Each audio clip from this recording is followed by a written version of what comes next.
She has performed at major theaters and internationally represented the country. And Nina Hastie has been at the forefront of developing the South African comedy industry. And she's one of the newer people who are making sure that the world recognizes and celebrates South Africa. She's been on television, co-host of the popular show Trending SA. And she has managed to turn her love into a full-time career now over the years. Not only is she a comedian, Hastie has been the voice behind many South African brands. She's also a columnist of the newspaper The Times. It's called Oh, the Agony. She joins us on the show to discuss her career. And Nina, pleasure to have you with us. Happy birthday to you. Oh my goodness, all right. I'm with Tim Modise in real life. I'm just checking that you're real. The pulse is working. Okay, the pulse is working. So, yeah, guys, he's healthy. Right, vital signs, you can check Vital signs, everything okay. is on I think breathing. the blood pressure just went up a little bit now. Of course it did, yeah, sorry, because, but you yeah. know, I understand. But give it time, it will come down in a moment. Yes, hi. Yes, Nina, pleasure to have you with us. Thank you very much. Nice to be here. All right, and with respect, Yes. so little of you, but when I introduce you, there's so much of you. How do you put all of that into such a package?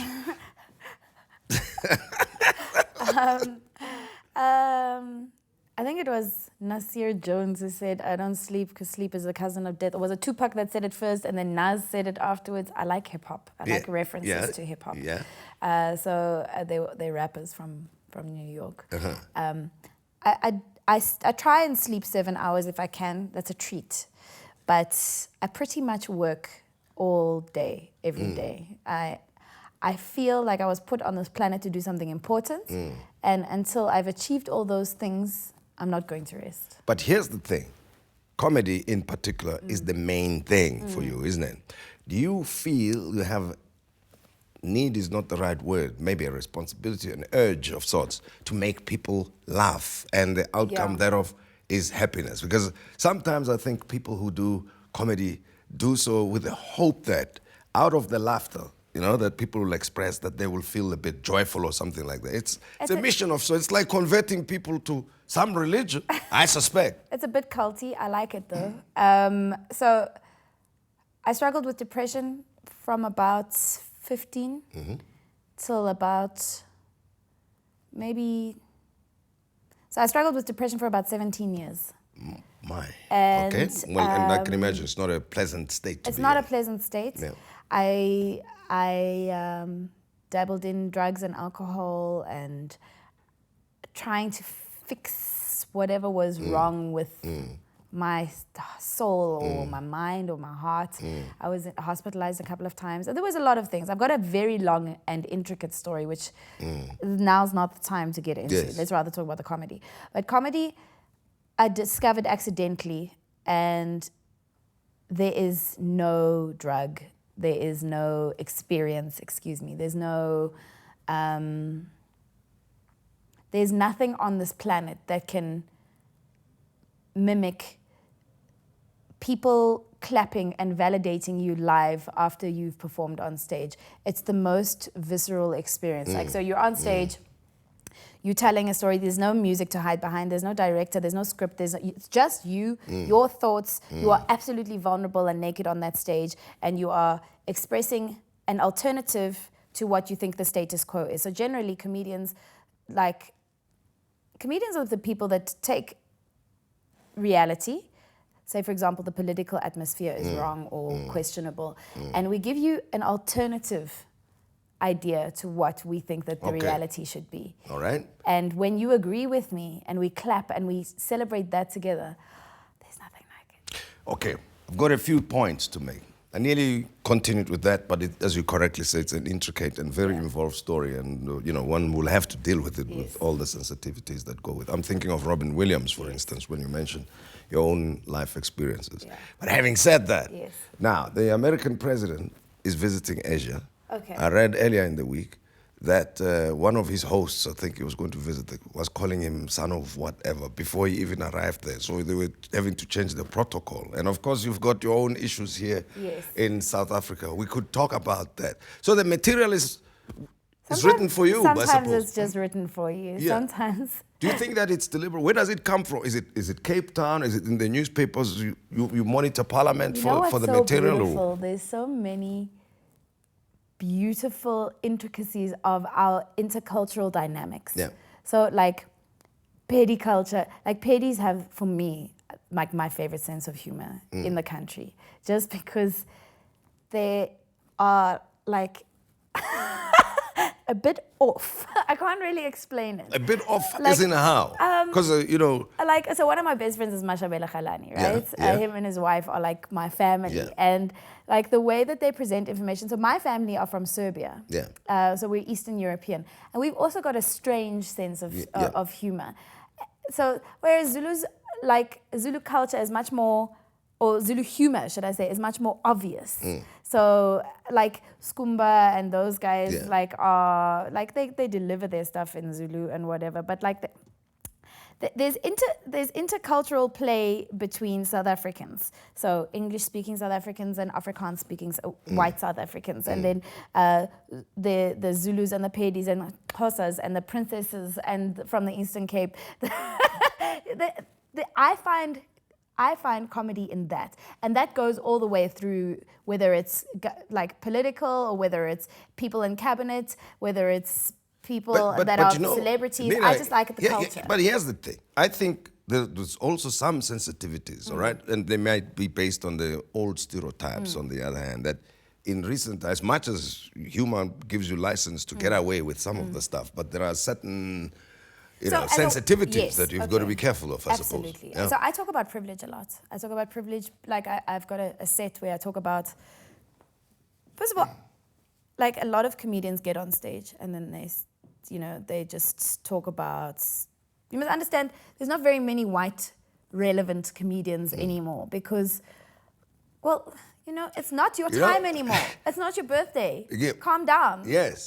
but here am I sitting. I'm looking at you for this extended time. Yeah. Do you know that in South Africa some years ago, this would have been a punishable offense? I know. Isn't it wonderful? So I'm sitting here and say, wow, everybody can be concerned about being able to vote and maybe finding a BE deal here, there, or whatever, or becoming a politician. Here's one of the things that you can take for granted. For several minutes now, I'm looking at you like this. And there's no one who's going to arrest me after this. It's amazing. So it's amazing. Even at night, we can collect in groups at night in public Yeah. together in an interracial free space talking about politics.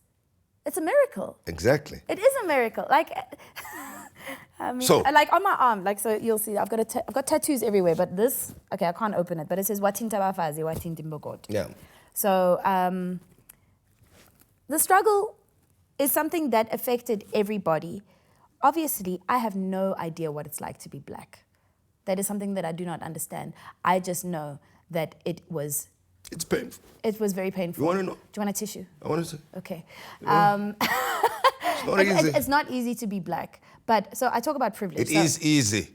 It is easy, I can tell you. Irrespective of all the... I'll tell you, obviously, you'll encounter all the racism, the discrimination, the exclusion, and whatever, the disrespect. But one thing is, it allows you to start hip-hop if you want. Yes. You can rap, you can dance, you can sing, you can do so whatever. White people can't dance or sing. So there are certain things that, and you have your own take on the world, and you just say, look, you are of interest even to somebody you don't know, you don't care about, right. All right? You go around the world, you may be poor, but somehow even Donald Trump pays attention. Yeah, exactly. So, oh, God. So I there wish you he'd go. pay more attention to his hair. So listen, I've got this gag where I say, like, I'll talk about privilege. So if you see like a white beggar, right? Like, this is privilege. Because if we see a white beggar, what's your reaction when you see a white beggar? You, Tim. Me? Yes. It's the same, frankly, really? as when I see a beggar anywhere. I don't believe you. When I see a white beggar, I'm like, yeah, man. Like, what is wrong with this guy? I'll tell you, obviously I've seen things over a period of time, right? And I've seen how things evolve and so forth. That at the end of the day, the bottom line is we share common humanity, irrespective of what we may think I don't of agree. ourselves. I judge that guy because I know that guy had to have made at least like 70 mistakes in a row. Yeah. If you're white and you make all those, because at least somebody in your family has money if you're white. Yeah. Right? You had to have, at least, you had to have done this, that, and next thing. You know, but if you're thing, black, you can miss one taxi, you've lost your job, and then you're homeless. I understand you can only that. make like 2 mistakes. That's like the levels of privilege. Well, So if we understand what privilege is, but then like I grew up in Pretoria East in the in the 80s and the 90s. Yes.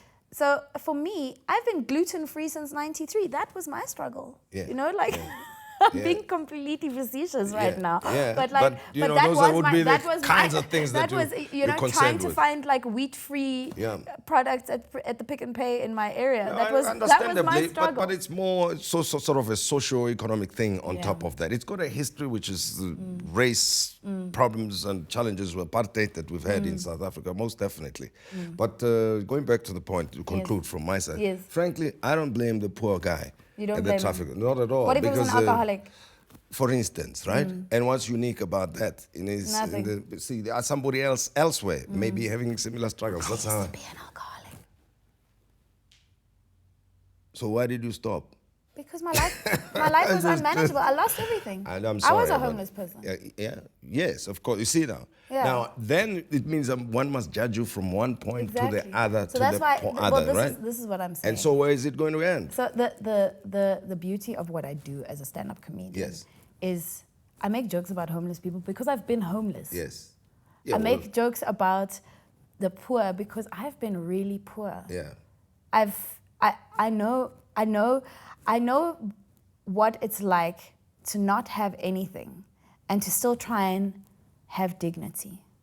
So my comedy is it's a subversive way of trying to correct the ills of our social environment. Todd, see, when I said I suspect comedians and people who share their humor with us wanted to make us lighten up a bit.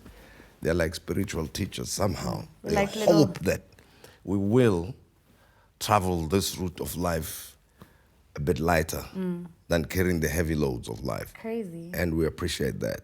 So you're in the same league, I suppose, as Mahatma Gandhi and Well, I mean, I But don't know. Do you get a prize? But their followers won't like it because they think that I'm saying... No, Gandhi was a racist. I'm not in the say- same league as him. They'll say that I'm, reducing their level and the status to that of the You have to comedians. be so sensitive to everything. Exactly. You must be careful with your wokeness, Tim. Right, but Don't be too woke. Quick, what is woke? What do you mean by that? So woke is like a word for like socially enlightened. Yes. So people that are aware of their privilege, that are aware of patriarchy, that are aware of the social structures, and it's a word that we use on Twitter quite a lot. All right. Are you on woke? Essay Trending, right? Yeah, what time is Trending your essay. show so we can catch it? Every single day, 12 o'clock, Monday to Friday on SABC 3. 12 o'clock? 12 o'clock to 1 o'clock in the afternoon. Right. So we are your lunchtime companions as myself, Shaga Sisulu, Babi Moloi, and our Schoolie Roberts. Nina Hasty, thank you very Is this much. all the time that we get? I feel like Yeah, can I at least get some cake? You will get some cake Thank after this. Much appreciated. Happy birthday. Thank you very much. Thanks for having New me. glasses, by the way. We didn't even get to talk about them, but we thought that the glasses might take over the show, and then we end up talking about... And plus, I'm supposed to get glasses myself. Why don't you get glasses? Let's try yours and see what happens. Can you see? That's actually quite a nice look on you, hey? It is? That's quite becoming, accomplished. Woke. You said. Woke. You look woke. Look woke. So that's how we end it. Looking woke. Nina Hasty, thank you Thank you very so much. much. She's the host of Essay Trending, and of course the show is on SABC at 12 midday. You can catch it, and we hope you enjoyed our chat with Nina. She's got a lot of stories to tell. And, we will have to make more time for some of those stories that we did not probe to the extent that I would have liked to. But nevertheless, I hope you enjoyed this interview. Until next time, good night to you. Happy birthday to you. Happy birthday. I nearly ran off the set and said, what Did you the think it hell was is a tear going on? gas? What? I said, here we are, we're talking, I didn't even get to blow the candles, but be that as it might, well, they're gone. Anyway, thanks very much, Chris. Thank you. Thanks, Chris. Thank you. So now, Okay. you see, that's why I said what I said. Right. That you've got to be careful because who knows? It might be coming from the white burger that you're talking about. That's why I was not. You see, exactly. Now you said it, then there's going to be lightning that's